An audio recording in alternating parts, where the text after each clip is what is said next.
Alright guys, so now I am gonna learn how to use CSS within React. It's pretty straightforward. What I am gonna do is, I had to reopen my editor, so I am going to rerun the application here and then in the source directory.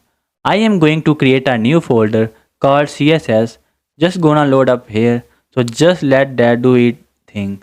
In the CSS directory, I am going to create a new file called style CSS and I am gonna start making some CSS changes. So if you guys have taken any of my other courses, you will know that I enjoy writing my CSS within the browser itself. So I am gonna to select that button and in the styles shields, I am gonna to start shaping it to using CSS. So let's just do by something quick and simple padding. It's gonna be 10 pixel. Border is going to be none. Border radius, that's weird way down there. Alright, border radius is going to be 50 pixel and change the padding to 10 pixel and then 30 pixel.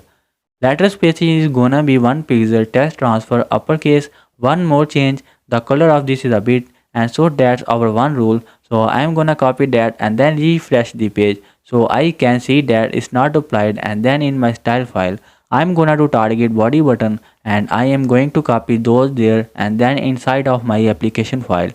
All I need to do is import to CSS file. So rather than importing something from the file, I am just going to go ahead and write import and then the path name. So in this case, it's gonna be CSS style, that CSS is gonna to save it and then I wait for this is to reload and the style sheet has been included. It's literally that simple. And then the really cool thing is that in the style sheet, this is where it is imported into the application.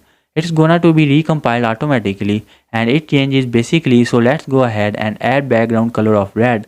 I'm gonna to save it and then it will automatically refresh and reload. In fact, it doesn't even refresh and then this will be the color of every button and such. So that is really basic look at the CSS. But now we have enough I guess. So what I am gonna do now is by using what I have just learned, I want you guys to build a calculator so you guys can do it in whatever way you think will work.